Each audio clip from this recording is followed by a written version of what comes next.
As the summer months approached the island of Malta in the year 1565, nobody could quite conceive the great historic and dramatic moments that were about to unfold in the basking Mediterranean sunshine. A great siege of Malta lasting nearly 4 months, defended by the Knights of St. John, besieged by the forces of the Ottoman Empire. What happens? Let's find out.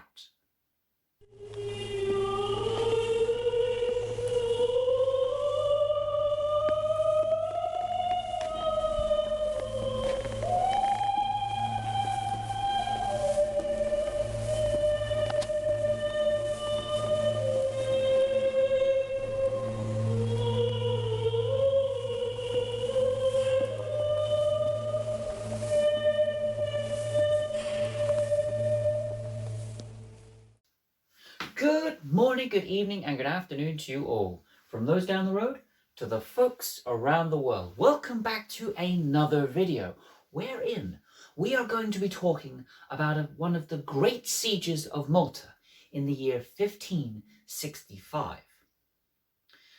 Between 40 and 50,000 Ottoman troops boarded some 200 ships bound for this tiny little Mediterranean island.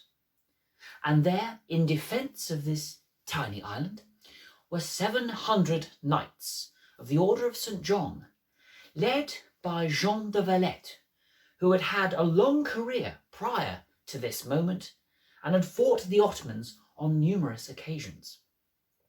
Also there were 8,500 mercenaries and, of course, the island citizens of Malta itself. But there is devil in detail, and this video is going to cover as much of those details as possible.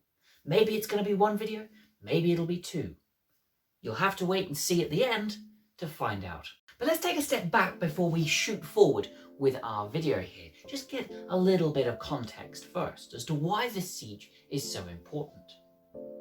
In 1520, there is a new sultan heading up the Ottoman Empire, Suleiman I. He's considered by historians to be one of the greatest leaders of this long-standing empire, which only fell in the early 20th century. Now, Suleiman I was considered by a lot of European leaders, and especially the Pope in the Vatican, to be a very threatening individual. The expansion of the Ottoman sphere of influence was pushing ever westwards. And in the same time, the Knights of St. John were based in the city of Rhodes. The Ottoman Empire besieged the city in 1520, forcing the Knights to leave and be expelled from Rhodes itself.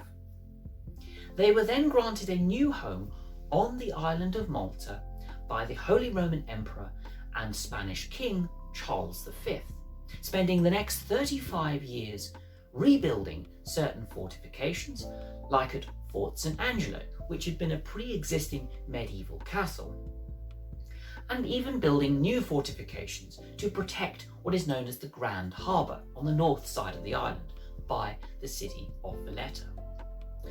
This new fortification would come to be known as Fort St. Elmo. Also granted to the Knights of St. John was the city of Tripoli, which is now part of modern-day Libya. But in the early August of 1551, the Ottomans besieged and then captured that city, using it to springboard from there to attack the island of Malta.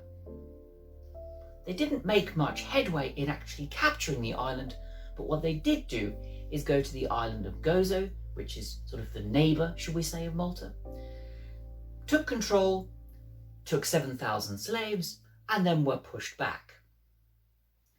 Now, the reason why the Ottomans were so desperate to capture this tiny little island and destroy the Knights of St. John is, one, they had a great grudge against these knights, which was centuries old. But also they wanted to use this island to springboard off to attack southern Europe from the waterfront. Malta is obviously very close to the Italian island of Sicily, so attacking from there would be quite easy. On the 22nd of March 1565, the 200 vessels carrying some 40 to 50,000 Ottoman troops left their capital city of Istanbul, Constantinople, and headed towards Malta. Now, Jean de Valette had a spy, or a few spies, shall we say, within the Turkish ranks of the Ottomans, so was easily informed and easily able to prepare for an inevitable siege of this Mediterranean island. The Ottomans came from the east on the 18th of May 1565 and initially anchored just off the Marshallock Bay, which is somewhere on the southeast of the island, just here. Then some problems started to occur between the leadership within the Ottoman ranks. The two leadership figures that had been tasked with capturing the island of Malta for the Ottomans could not come to a conclusion as to which was the best course of action in capturing this said island. The leader of the ground forces, a man by the name of Kurzil Ahmedli Mustafa Pasha, decided that he wanted to go from the Marshallock Bay and actually travel along and through the countryside towards the city of Medina, which was rather indefensible and not very well fortified by the Knights of St. John. This former capital captured, the forces would then progress towards the main attack and defence positions by the Knights, which of course were on the Grand Harbour. But the naval commander, funnily enough, wanted to take a more naval route. This gentleman, Piali Pasha, no relation to Mustafa Pasha, wanted to leave the Marshallock Bay, circle around and take on the forces of the Knights and these defence positions head on. And he convinced Mustafa Pasha that these defensive positions, like Fort St. Elmo right on the tip here, and Fort St. Angelo, which was on this sort of eastern side of the harbour, could be taken down in just a few days. Mustafa convinced, and by the end of May 1565, the attack on Fort St. Elmo and the surrounding defences was in effect. Now, here I have a very rough outline of what is now the city of Valletta, the area known as the Three Cities, Selima and Saint Guillen, or St. Julian's, and of course Manuel Island here. Now, of course, Valletta doesn't exist in 1565. It does, however, of course, have Fort St. Angelo, which was the main focus of the attack from the Ottomans coming from naval command of Piali Pasha. We have Fort St. Angelo, which is where Jean de Valette, the Grand Master of the Knights of St. John, was basically held up, and where he was issuing the orders and being received of all the day's actions in order to tactician the next day's motives and manoeuvres. Then slightly set back from the main landscape, we have Fort St. Michael. And of course, surrounding each of these sort of two little peninsular areas, we have fortifications surrounding. Now, under Piali's instructions, as I previously mentioned, Fort St. Angelo was meant to be the focus of attack for the Ottoman forces. But initially, encampments were set up to the south of this peninsula and focused attacks, small skirmishes, towards Fort St. Michael and Fort St. Angelo, so that they could break through and counter towards Fort St. Elmo from this Grand Harbour direction. Then, from the 31st of May 1565, an admiral arrived at Tignes Point from the north and set up an encampment, some cannons, and bombarded Fort St. Elmo from a northerly direction. This Grand Admiral, known as Dragut Reis, was a corsair, a pirate. This man's reputation was famous, and he'd set up an attack position on Tignes Point, firing cannons towards Fort St. Elmo, targeting so vigorously, so viciously, that on one particular day in June 1565, some 6,000 cannon shots were shot towards breaking through the walls of Fort St. Elmo. Now, Dragut was a corsair, yes. He was an admiral in the Ottoman Navy, yes. But he was also the consulting individual when Mustafa and Piali wanted to defer to a third opinion when attacking Malta and, of course, acquiring this Grand Harbour Peninsula area. So an already two-way split decision within the Ottoman forces was now being split between three separate leaders. Let us return face to face once again, and we'll return back to our map and our siege of 1565 in but a moment. But first, let's draw away for a moment and talk about the two major defences of this Grand Harbour area, Fort St. Elmo and Fort St. Angelo. Fort St. Michael, a sort of third fortification, is slightly set off of the Grand Harbour and is very much a defensive bastion to one of these smaller peninsulas within the Grand Harbour. But it does play an important part, and I'll come to that later on. Now, the Ottomans believed that Fort St. Elmo was actually the weaker of these two major fortifications. Firstly, because Fort St. Angelo was the base of operations and the defensive position where Jean de Valette, the Grand Master of the Knights of St. John, was based. That was his headquarters, that is where he was receiving the daily reports, where he was tacticianing the order of play for the following occasion, and where he had the best vantage point for seeing all of the Grand Harbour, as well as even far into the distance, the old capital of Medina. It has to be a very clear day, and it's very smallly on the horizon, but you can see it. So this was a great vantage point to see everything that was going on and any surprises that the Ottomans may decide to make. The second reason why St. Angelo was considered stronger was because it was an old castle dating back as far as the 13th century. And so it had its old medieval defences, but also upgraded by the Knights of St. John over the course of the 16th century and the ownership of the entire island.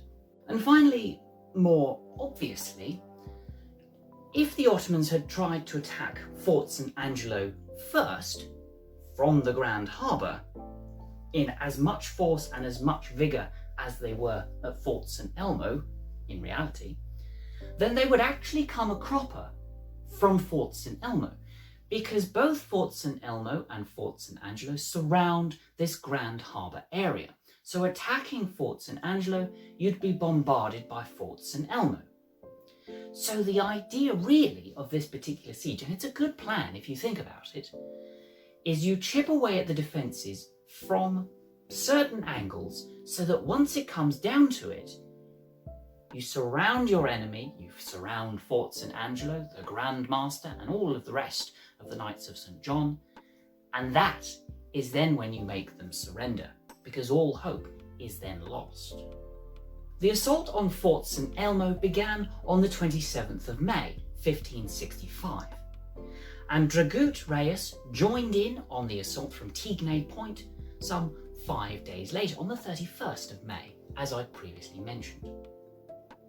It was a 28-day assault, far longer than the Ottomans had really envisaged attacking such fortification. St. Elmo fell on the 23rd of June, 1565. It may have fell, and it may have given them the opportunity to progress further towards Fort St. Angelo, but it came at a great cost. The Ottomans lost some 6,000 men when it came to assaulting Fort St. Elmo. including that of Dragut Reis himself, who, depending on who you believe, was either hit by a lucky strike from Fort St. Angelo or was in dispute with his own gunners about bombarding St. Elmo and asked them to lower their cannons. They aimed slightly too low, and the debris from the said explosions thus following hit him on the head. He was hit on the 18th of June and died 5 days later, coincidentally on the same day that Fort St. Elmo fell to those Ottoman warriors. In retaliation, the Ottomans decided to execute all 1,500 soldiers that had been stationed at Fort St. Elmo, including the 500 Spaniards that had been sent by the Spanish king months previous, 100 Knights of St. John, and of course the rest being Maltese soldiers and other general people that had been at Fort St. Elmo during the siege and that assault. All 1,500 people that were executed by the Ottomans were nailed to timbers in the frame of the crucifix that Jesus had been crucified on, and floated across the Grand Harbour in a show of defiance against the Knights of St. John, and of course a show of how ruthless they could be. And in retaliation to that, Jean de Valette, the Grand Master of the Knights of St. John, decided to execute all of the Turkish prisoners that had been captured thus far, cut their heads off and fire those same heads back towards the Ottomans and their encampments. By now, news was spreading about the dangers that were occurring at the Great Siege of Malta. News was spreading even as far as Protestant England, whom of course had broken away from the Catholic Church. And its Queen, Queen Elizabeth I, is noted to have written, "If the Turks should prevail against the island of Malta, it is uncertain what further peril might follow the rest of Christendom." This just proves that despite being a sort of separate breakaway version of Christianity, even the Queen of England was worried for those islanders, for the Knights of St. John, and for the well-being of the Christian faith, should the Knights fail. In response to this news, King Philip II of Spain began to release some relief forces to the island of Malta. The first one, known as the Piccolo Soccorso, under the leadership of Don Melchor de Robles, would consist of 600 soldiers who would arrive on the island of Malta on the 5th of July, 1565.